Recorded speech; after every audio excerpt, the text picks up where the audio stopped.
идомаи гуфторҳои радиои Фарҳанг.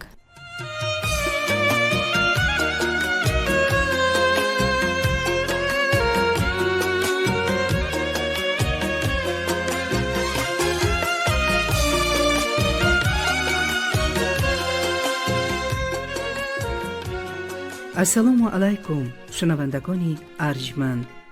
дар мавҷ барномаи хониши бадиӣ.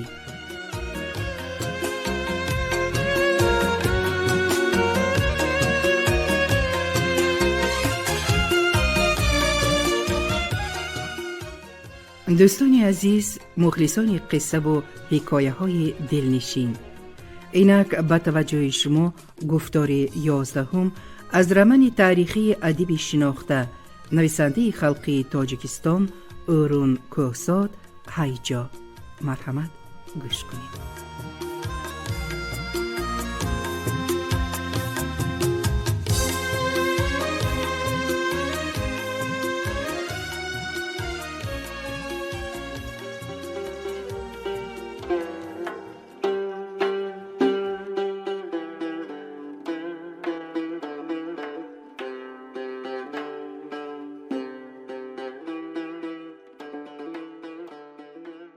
ва ҳамон шаб дар суҳбат бо аҳли гузар ва рӯзи дигар дар масҷиди Говкушон Қурбонмуроди муфтӣ ваъз гуфт ва Саидмуроди Қӯшбегиро бо некӣ ёд кард ва фатво дод ки вай шаҳид аст ва ҷояш дар арши Аллост. ӯ медонист ва мову шумо бояд бидонем ки аз шариат фақат ном боқӣ мондааст ва ҳар коре ки имрӯз аз номи шариат мекунанд дар асл хилофи шариат аст. имрӯз мо ба шариат не, ба шариат рӯ овардаем. биёед биомӯзем ва ҷаҳду ҷадал бикунем ки дар рӯзгор ва дар муомила бо бародарони аҳли ислом ҳамеша аз зумраи ходимони дину диёнат бошем, на аз ҷумлаи ғуломони хурофоту шайтанат. аз шариат дифоъ бикунед, ба ҳимояи шариат бархезед. ва мулло Абдураҳмон бархест. вай аз мадрасаи Бадалбек бархест ва сар то шом мадраса ба мадраса гашт. китфак мезад, фаху фух мекард, ранги рӯяш медамиду мепарид. ба шӯр омада буд ва дигаронро шӯр андохтан мехост ва ба фаҳмиши худаш вай набошад дину диёнат тамоман таги по мешуд ва мударрису толибилме ки вохӯрад пеши роҳашро гирифта аз хафу хатаре огоҳ мекард ки ба сари халқу мулк омадааст. гапи вайро гардонда ба даҳонаш задан дар кор ки аз чашмаш алов парад. ҳамаи мо аҳли шариат не, аҳли шарият будаем. ҳамин хел фатво додааст. ҳамаи мо пойбасти хурофот будаем. асолати динро на омӯхтаему на медонистаем. ҳамин хел гуфтааст. ва одамоне аз асли гап бехабар Қурбонмуроди муфтиро ғоибона бад диданд. ин муллову муллобачаҳо ва ҳатто донову нодони ин мулк чӣ хел мардуманд ки якдигарро ғоибона бад мебинанду душман мегиранд ва ғоибона зарар мерасонанд. як пурсидану донистан нест ки ин даъво ҳақиқат дорад ё надорад. бинобар ин ба фитна кашидан ва ба балво хезонданашон хеле осон. ва мулло Абдураҳмон осон ба муқобили Қурбонмуроди муфтӣ фитна андохту балво хезонд. худи ӯ олим набуд ва қариб мутолиа надошт ва захираи донишаш аз фарзу суннатҳои нӯги остинӣ берун намебаромад, вале ба таври худ як мақому як шӯҳрате дошт. мансабдорон ӯро ҳамроҳшон гирифта мегаштанд ва худашам аз номи амалдорон гап заданро нағз медид. раис худашон ба ман гуфтанд. қӯшбегӣ аз ман пурсиданд. қози калон пеш аз тӯяшон бо ман маслиҳат карданд. ва табиист ки дар он доираҳо шиноси бисёр ва дар байни аҳли мадраса тарафдори бисёре дошт. و همه آنها به او یار و در کارش مددگار شدند. بی‌دیانت بوده است این مفتی گفتند و به کوچه ها برآمدند و آواز اعتراض بلند کردند و ملا عبدالرحمن که به آنها سر شده بود هوا گرفت و به ضد قربان مراد مفتی از قاضی کلان قضاوت و از رئیس سیاست طلب کرد. چاره‌اش را بینید، در عکس حال جنجال کلان می شود. در ملک بخارا هر گونه گناه و جنایت را با رشوه پوشاندن و خواباندن امکان دارد، ولی اگر به ندانستن فرموده های دین و کافری عیبدار کنند، نه جانش رها می یابد و نه مال و ملکش. از نام دین دعوا کردن براترین شمشیر است به دست ملاهای بخارا و آنها تمام قوت و قباحتشان را پس کلمه دین پنهان می داشتند و سیاهشان را سفید نشان می دادند و زندگی سیر و پور و با غارت روزگذراندنشان در همین پایه استوار می ایستاد. و اعلم و قاضی کلان با همین راه به منصب‌های عالی رسیده بودند و دعوای ملا عبدالرحمن را حق و برحق دانستند و او را عفو دادند. شما طالب علم ها را خیزانید، ما هم از طرف خود چاره می بینیم. اما رئیس مقابل برآمد و در این منصب آدمی نو بود. امیر با توصیه و اصرار اگنتی سیاسی روسیه به این وظیفه او را تعیین کرد. رئیس دعوای ملا عبدالرحمن را شنید و در سخنان قربان مراد مفتی یگان اختلاف به شرع شریف ندید. شما داملا بیهوده غوغا برداشته اید. مفتی کفر و بدعت نکردند. برعکس غم میخورند که فرموده های شرع شریف را همه امان برابر پاس بداریم. در همه جا و در همه مورد امیرمان در مراجعت به رعیت گفتند که من بعد همه کارهای ما بر وفق شرع شریف می شود. مفتی همین گفته امیرمان را تقویت دادند. گناه نبوده را آواز دروازه کردن خوب نیست. مراد ملا عبدالرحمن دیگر بود. خبرش به رئیس خوش می آید و از او منتدار می شود و به او اعتقاد می بندد و در آینده دستش می گیرد. اما معامله به تمام رنگ دیگر گرفت. رئیس او را اغواگر گفت، تهمت باف گفت. این هم یار قربان مراد مفتی بوده است. این هم دشمن دین و آیین بوده است. بفهمی دنیا به خبر بوده است. ولی غیرت نکرد که گپ دلش را روبرو به رئیس بگوید. تبسم در لب و کینه در دل از حضور رئیس برخیست، به کوچه برآمد و در 6 مدرسه رفته نزد امام ها و صوفی ها و طالب علمان رئیس را غایبانه تحقیرها کرد. ایمانش را فروخته است وی، شکاکان را حمایه می کند و از پس دوستیش با عروسا می پرد و خرد و کلان 17 کس شده به قاضی کلان آمدند. وی به فتور رفتن دین هوسمند و آبروی ملاها را می ریزاند. شما همین خیل نگاه کرده می شینید؟ قاضی کلان به غضب آمد.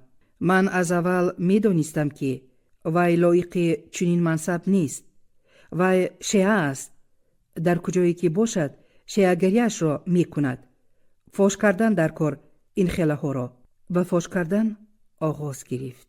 قاضی کلان با آدمان خود و ملا عبدالرحمن با مانندهای خود در مسجد و در مدرسه و در کوچه و در بازار دیگه تبلیغ و تشویق را جوشاندند. هیچ ننگ و ناموس دارید؟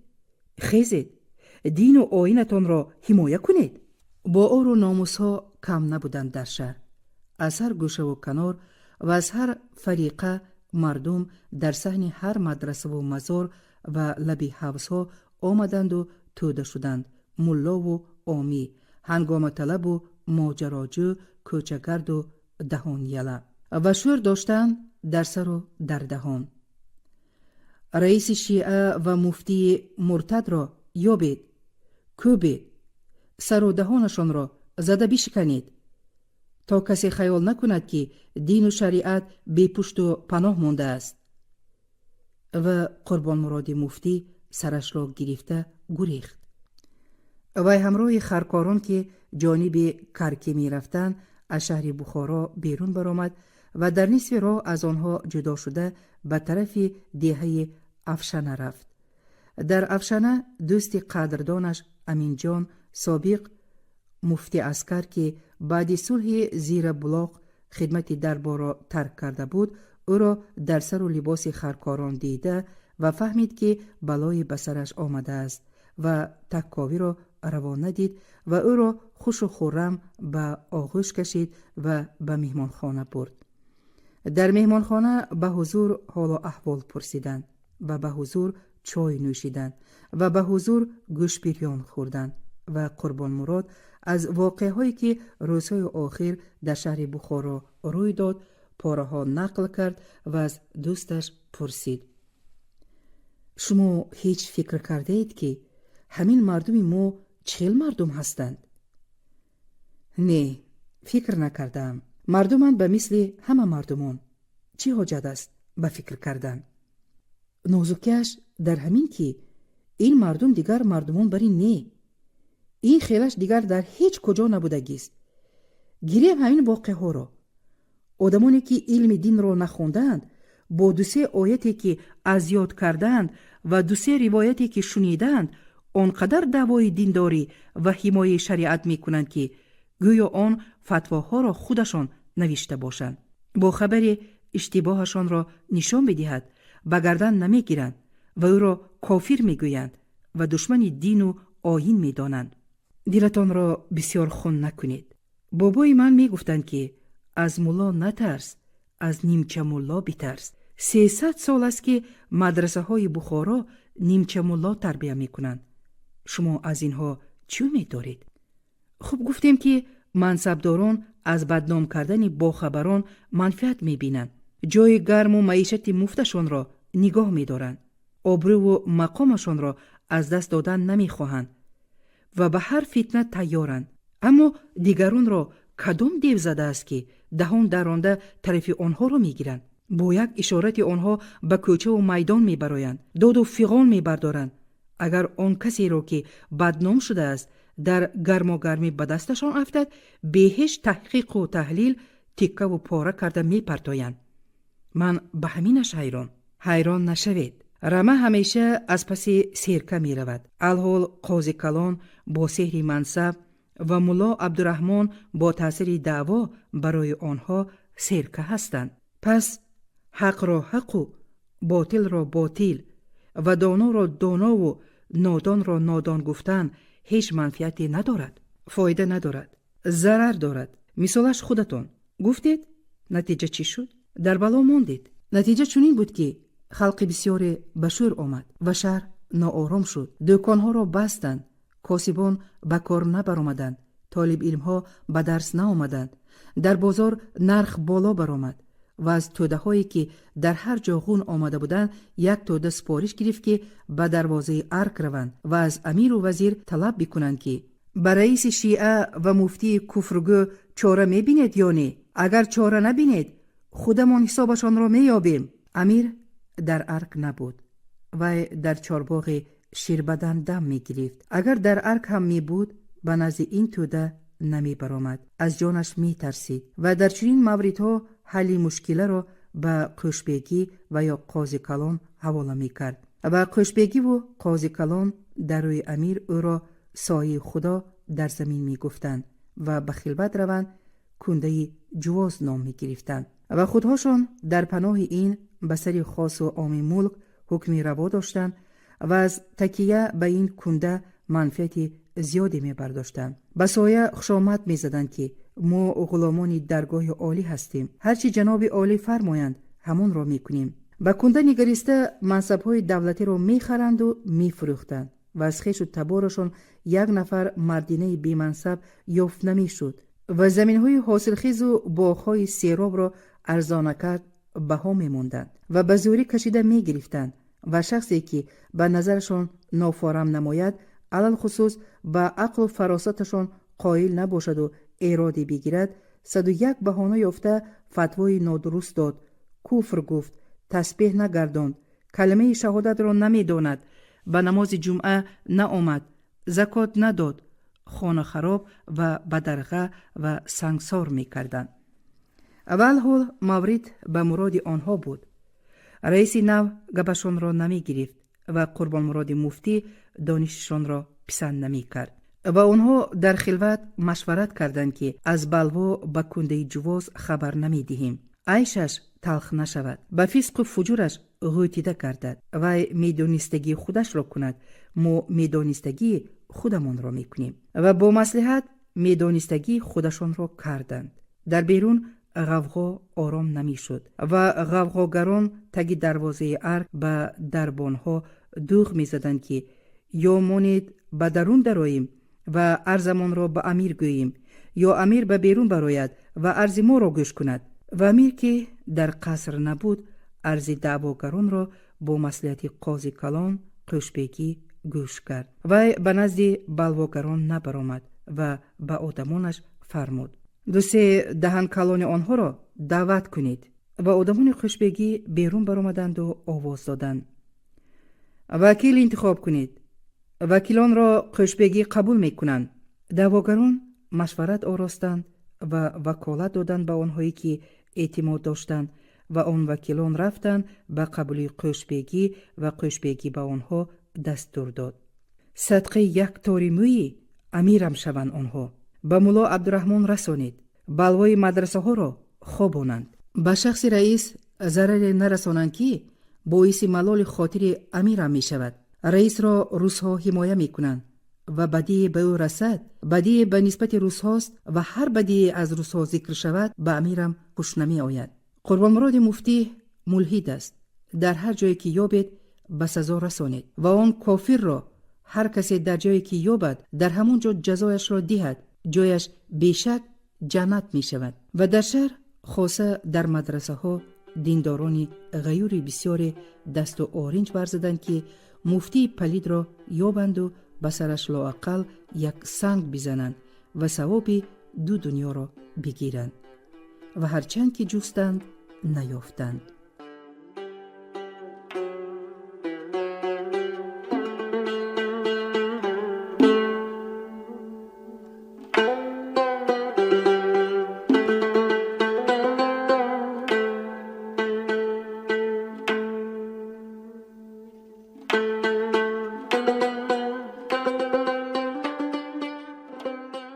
چهل و 45 سال شد که بخارا از سمرقند جدا بود.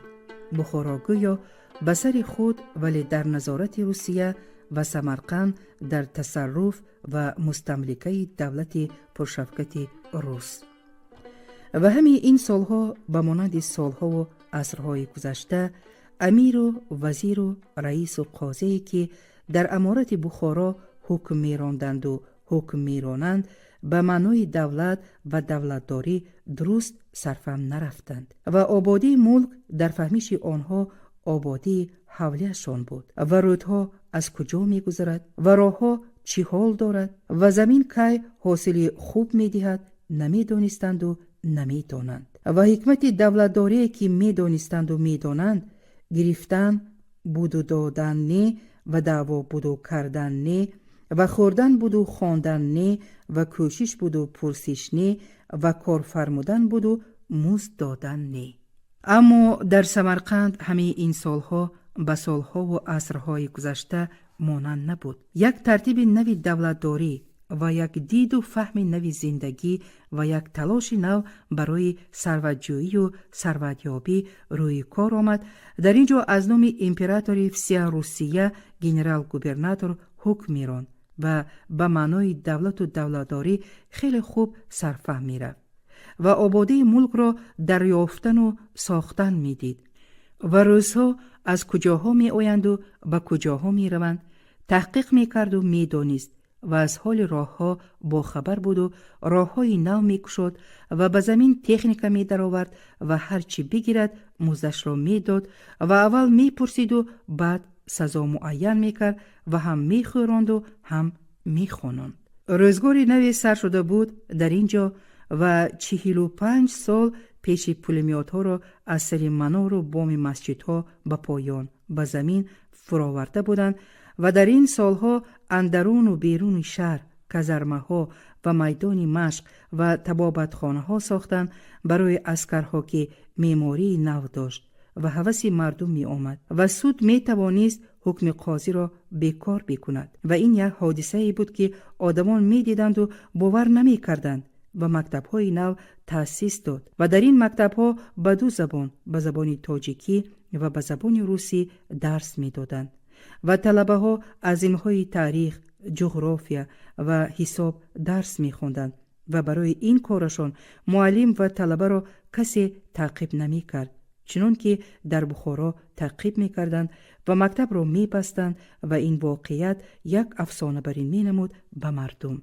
و شهر ساختند برای خودشان و اکنون سمرقند از دو شهر عبارت بود، شهری کهنه و شهری نو. کوچه های شهر نو به مانند کوچه های شهر کهنه کجمکج و پرخاک و تنگ نی، بلکه جدول کشیدگی بر این راست، وسیع و سنگ فرش بود و راه عرابه‌گرد جدا و راه پیاده‌گرد جدا و تنگ‌کوچه‌ای سربسته نداشت و عمارت‌های دو کنار کوچه آنقدر بلند، روشن و پهن، وسیع و خوش ساخت و مستحکم که بیناهای عرفی شهر کهنه در مقایسه با آنها پستک، تاریک و تنگ و بی ترتیب و بی زیب و امانت برین می نمود. در اداره مجله آینه از همین بابت صحبت می کردند و مؤسس مجله قطار دیگران روزی مراد را هم دعوت کرده بود که روزگار ملک بخارا را خوب می داند و سواد خوب دارد و به مقابل امیر جنگ ها کرده است و در صحبت روشنفکران بسیار نشسته است و همکاری کرده است و کار و بار گوبرناتور را دیده است و می داند و حیات بخارا را با حیات سمرقند روبرو مانده تحلیل کرده می تواند و نوشته می تواند که به این یا آن درد مردم می خورد و آبروی مجله را می بردارد. روزی مراد مقاله نوش را خواند. صفت مکتب نو بود مقاله و حاضران انشایش را پسندیدند و خود او به عنوان دلیل پسرش عزیز مراد را مثال آورد که 4 سال در مکتب روسی و محلی خواند، 2 سال در چاپخانه اروسا کار کرد، 3 سال در روزنامه سمرقند خبرنویس و ترجمان بود. الحال 1 سال و 3 ماه می شود که گوبرناتور به خودش ترجمان کرده گرفته است و همه این سالها هر کتابی که به دستش افتد می خواند. کسی ایراد نمی گیرد، من نمی کند، جزا نمی دهد. همه این سالها هر ماه مزد کارش را می دهند. دائم یگان بار عقب نپرتافتند، یگان بار فریب ندادند. شما در کارتان از اینها عبرت گیرید. به مؤسس مجله توصیه داد روزی مراد. مردم دیگر خیل این مردم ما بر این نی، کارشان هم دیگر و فکرشان هم دیگر.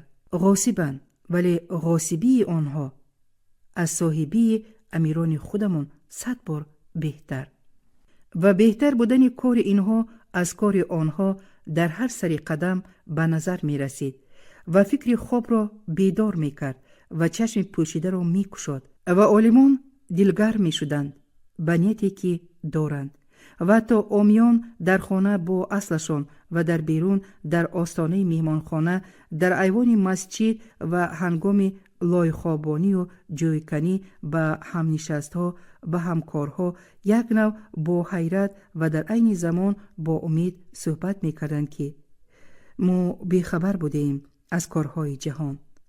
در روی عالم عجب کارهایی بوده است. حتی دولتداری فقط غارت کردن نبوده است، فقط از رعیه زده گرفتن نبوده است. بود و شد مردم را برده کشک و کسر امیر و وزیر را آباد کردن نبوده است. در عمرمان اکنون دیدیم که این خیل نبوده است. دولتداران چنان که ما می دانیم فقط ویران نمی کنند، آباد کرده هم می توانستند.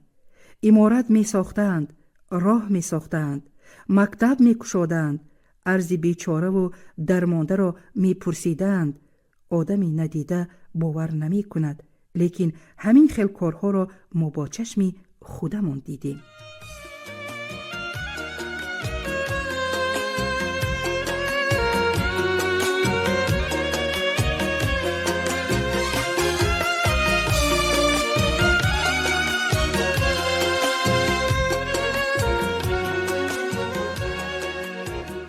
شما گفتار 11 را از رمن تاریخی ادبی شناخته نویسنده خلقی تاجیکستان اورون کوساد هیجا شنیدید. کارگردان نگینه ابراهیم، صدابردار منظوره یوسف، گوینده قطبیه اکرامی. خیر، تنصیحت و خانه آباد باشید.